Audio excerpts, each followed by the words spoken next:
Tua said the ye na ye pese Ghana ye na Ghana efa ne ntoma pa efra no nti obia e bompa ye se Ghana ebe ye abusua eye Nana Jnana yes sunyane odumase opimso hina wo ho Nana Jnana yes ono aba be di nkomo a kire ensem na utie ne nsem a o kana ono de o kire mu a sanka ono ye president e wo Ghana sesi amana ukasa ya anka ono ne de 5 years anka Ghana betumi asesa aye different wo hwe se de waye odumase ne kromu se de waye ne kromu ye no wo hu sa ohene na ono ankasa de ne sika asiesie ne kromu aye ne kromu fefefe no yes ono na aba be kasa o kire mu a ono obetumi ama Ghana aye fefefe se de ono ne kromu aye no na abusia okoso di nkomo efa IBRAHIM TRAORE eye Burkina Faso president no aha ono nso edi nkomo fa ne ho abusia ono nso akirikire nsemu a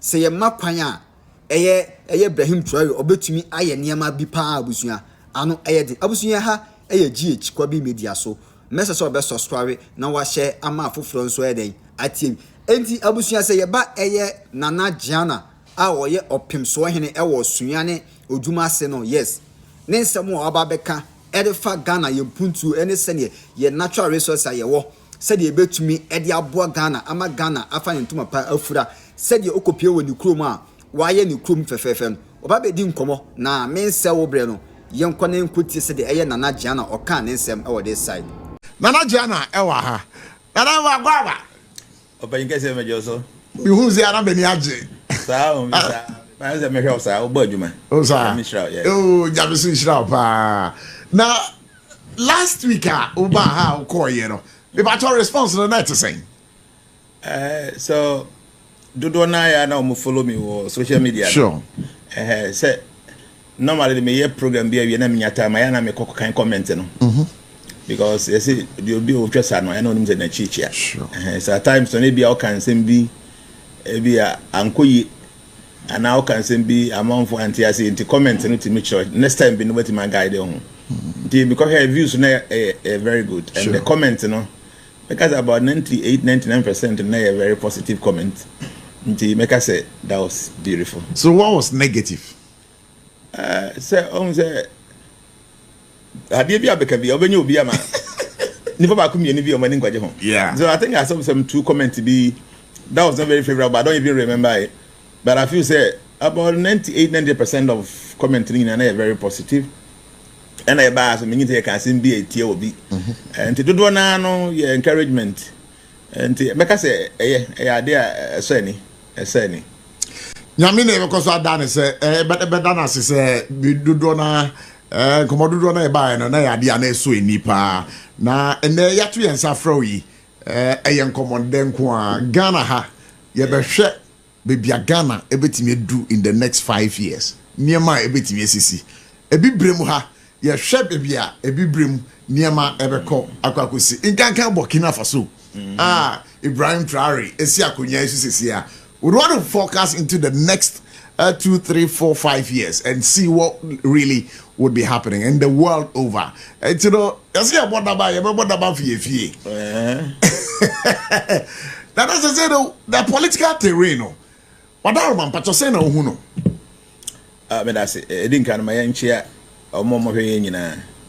And obi bia ba ha so na ka say the first time na wo hwe sompa 106.5 FM na wa follow your page. He said be every bia no your life will be able to me access to it. Na beka busia no. Good. The political terrain there make I say minimum understanding of politics, you know, it is quite different from there who ever had it.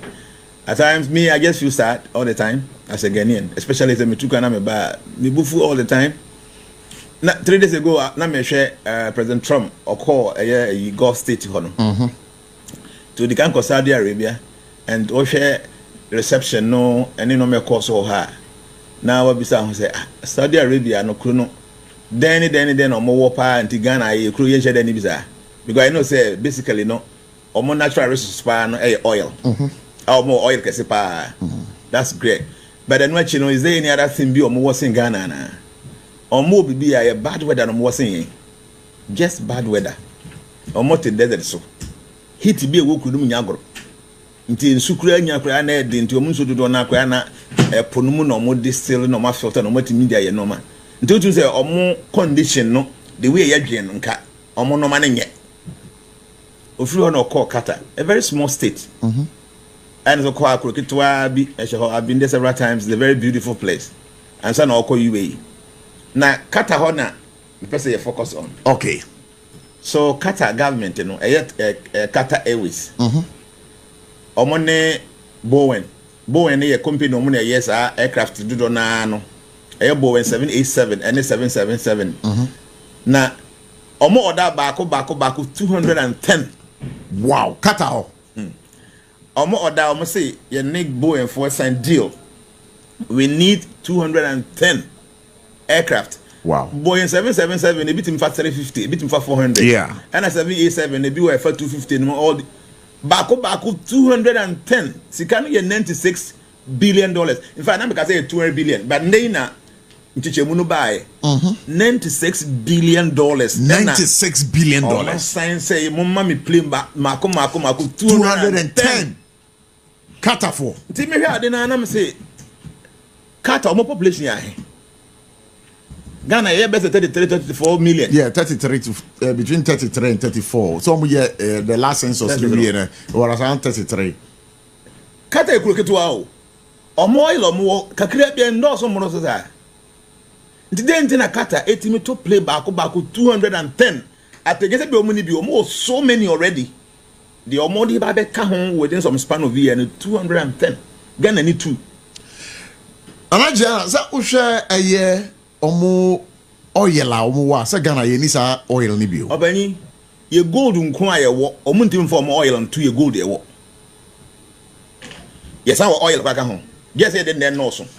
By ye natural resource ye wo no omo ni quarter.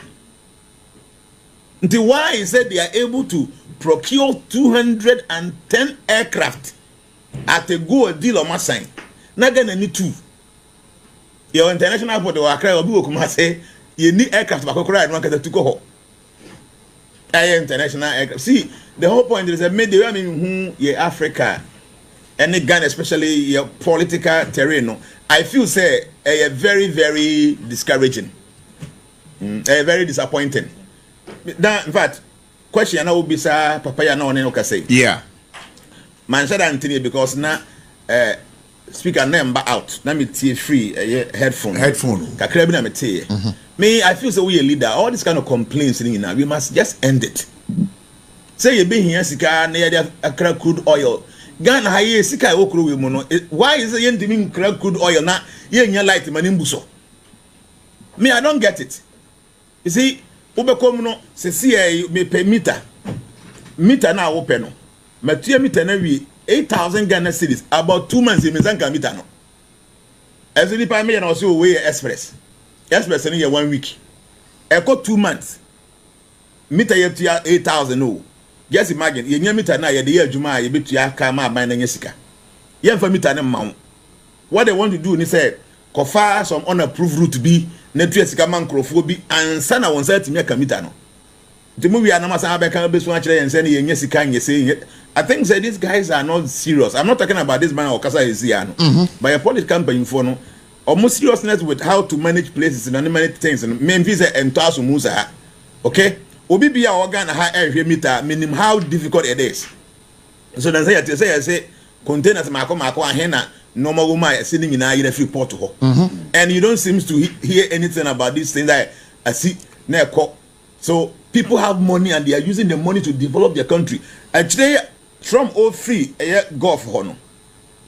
Sika Dubai nkuma no almost signed deal $1.2 trillion just yesterday.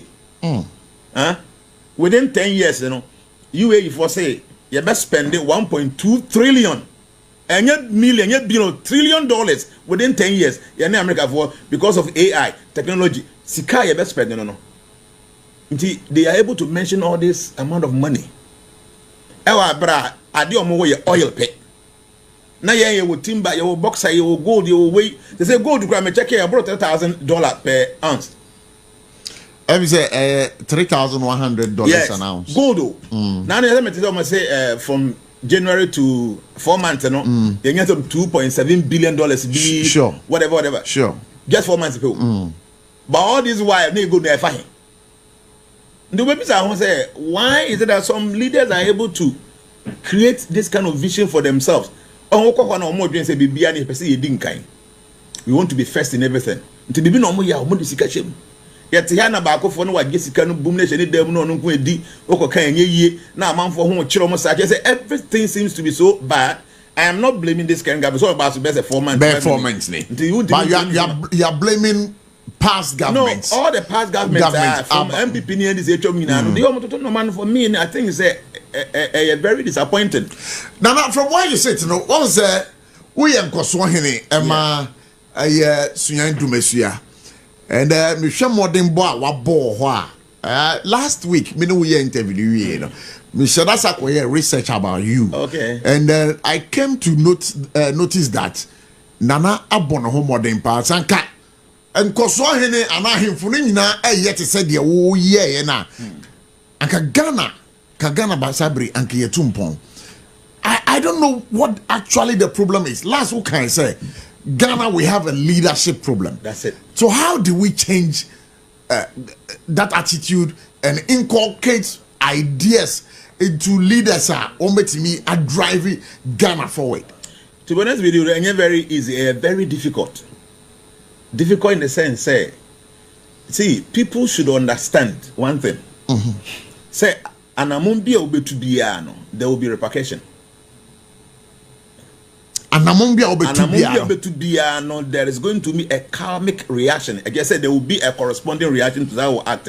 That's just anamumbia ube to biano, ubenyansun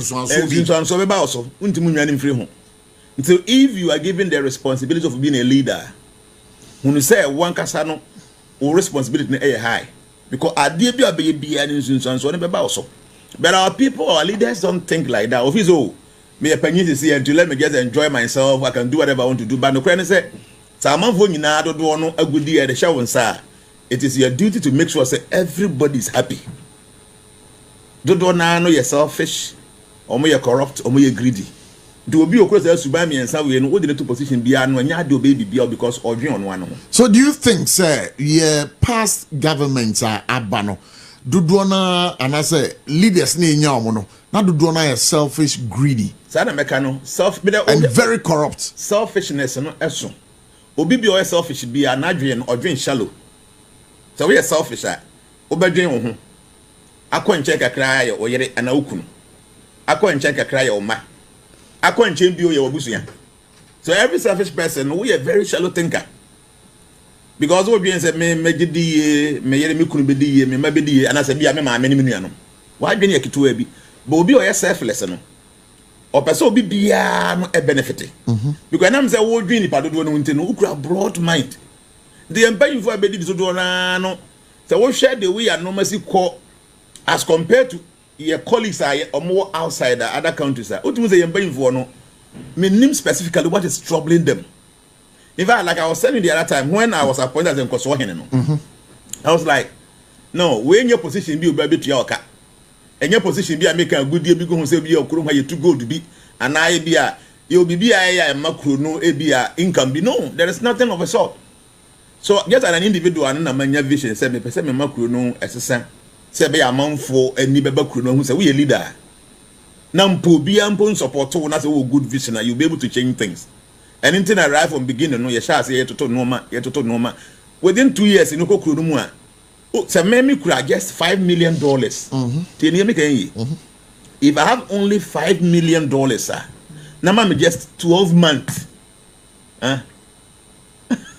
Just 12 months per Oko Dumasuya, you'll be shocked. Wow. That because me check here 7 years development plan no. All the sika you be hearing now I get $5 million. And within the $5 million, the money you be see a police station, you be see their backgrounds, you be see a ICT center, I be e-library, you be their backgrounds, you be see a Gary processing factory, you be see a cashew factory, you be see institutions, you be a vocational institute, you be see a home for the aged.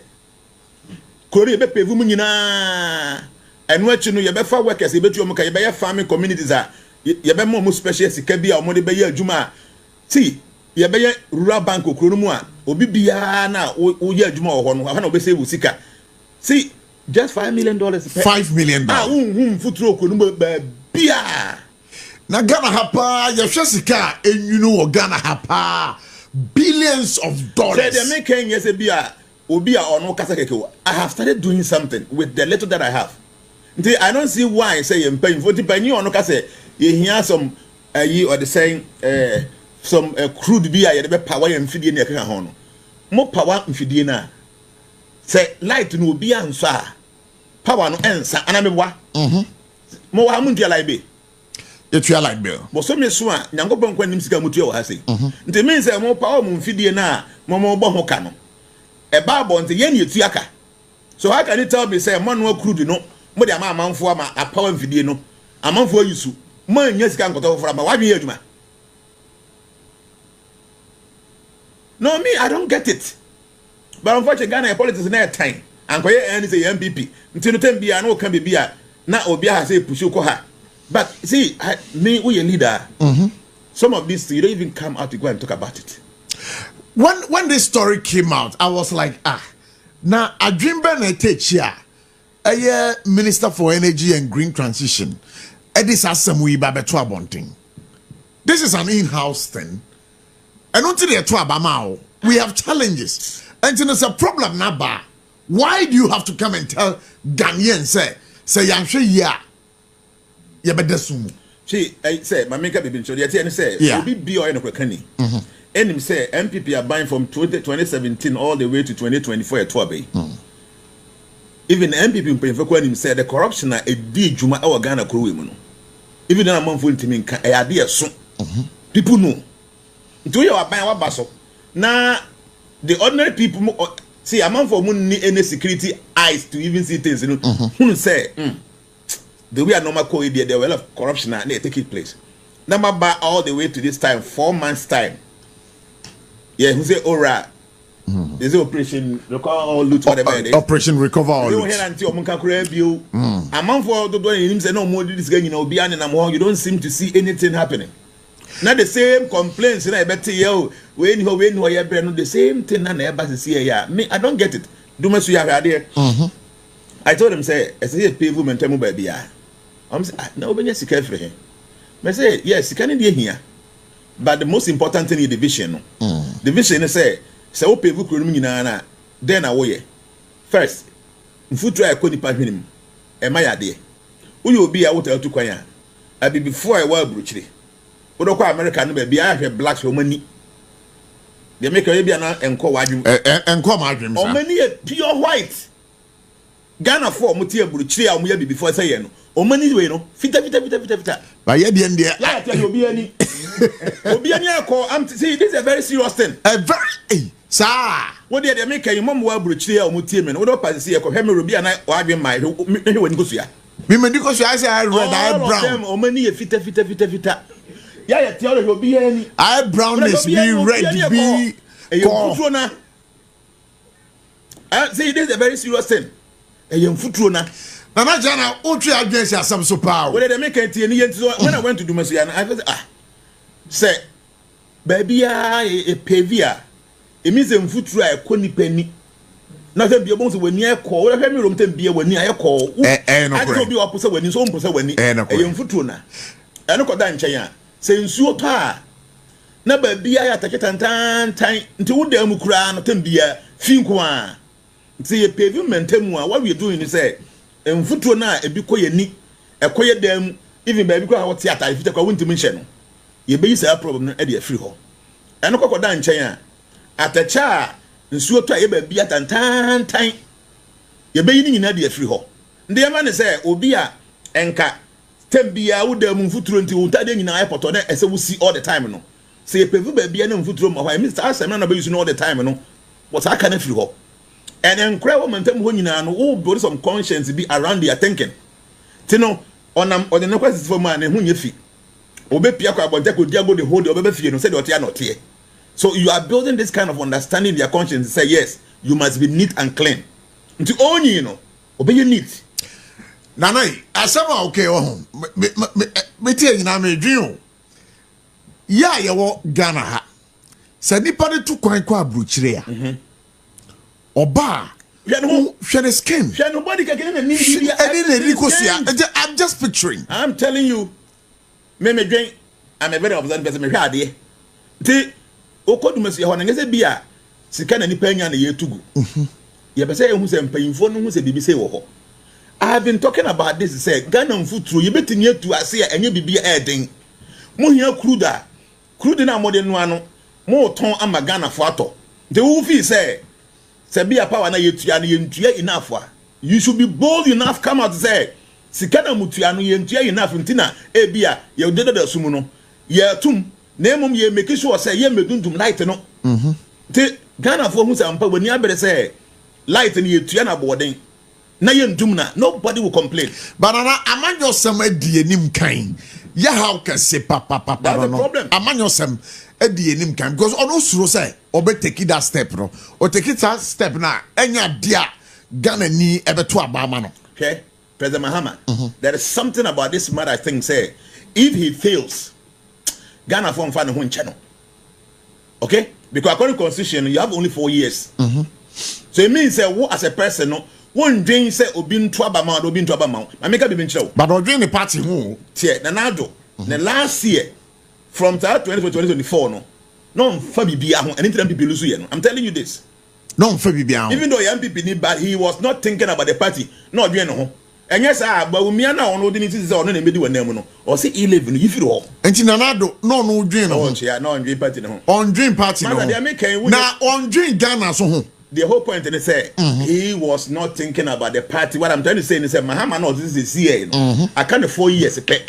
Onya ade bi nche ne dia ne monya mo china bi oni ho a. You because say papa we buy 4 years ade we no ye. Because of say 4 years now won't obi nche say yan to abama as an individual bi oni no. Ade bi a person oh yeah e be boa Ghana and go ahead and do it. Okay? Obi bia no person successful in life. You should understand this. Gold can never become gold unless it passes through fire. Okay? Gold. If it doesn't go through fire, no, it doesn't shine. So, for instance, Oya Branty, Oya Babawa, more mammy, you know, Mohay will be dying. Mudiano Padi, dear, numere. After so much to your house rent and I am say maybe be. Namu decided as a man can some pet land as Mufia. Madiana Mudine 3 times and Moyana 2 times a day. Okay, you have to go through that difficulty by fasting, by taking only twice a day. Say the better bet me see fear no chinabino when you feel matter. So if the government will be able to do anything for Ghanaians, you bet me about that. Trust me, it needs sacrifice. The government must be serious and up and doing. No matter what can I say them, what should say don't listen to people, go ahead and do it. Because one sacrifice it for the future. Na neya na odwen ne ho a wontimi nso se di da. Na na nsabu ya okay, ye de toto Burkina Faso IBRAHIM TRAORE. We share ba wo buy shortly. As a niema koso ye mo pa. Yeah. You think they are sacrificing? The guy is an intelligent man. He's not selfish. I was listening to Kenya former parliamentary no kan sembi. No say every year be uranium na Burkina Faso for Omadema France, you know. Every year, no, now omunyamu $1 billion. Every year. $1 billion. $1 billion. Uranium, no, and no nuclear weapons. I know. Very, very important raw material. Obaso no jiga say no. Sanse mhuna mu de animu because Burkina Faso for ayo musika nyina dia go nyina wie no. Ese sika nyina o me kokoto France omo bank na se sika ko mu hia bi e de aba omu kroma omo je ne bosem with interest. I say no yanya sabi nti sa de ni mo nyina na atwam. Do you know what? A year Burkina Faso is making 86 billion with the same amount of uranium no nyana 1 billion a year no. $86 billion. And now if you say Ghana ha yempanyimfo contract be a one abrofo assign in terms of our gold ni other mineral resources no. I was say it's yempanyimfo no omo ye wicked. Omo ye wicked. See, my menka bi nchira wo bekom no. Say Ghana ye crude nyaye, oil nyaye no. Wo bekom percent ye Ghana nya no. na o compare the abrofo no nya ubekom na nipa ba ko mienu miensa bi ho a omo nkasa omo personal arrangement bi wo mu ayo mo dia officer what if die wo pa se see e no Google na check say Ghana ye oil no percentage ahe e na ba Ghana. Patrick, do that work for me. The way we are say Ghana ye gold nyina so percentage ahe ne nya ubekom nipa ba ko mienu bi omo sa na deal no omo nkasa omo de special one woman e no ba omo botom did they make am see and say you will gold, you will diamond, you will wait. We do have everything, but still our country is not developing because we don't have good leaders. Our leaders are very corrupt.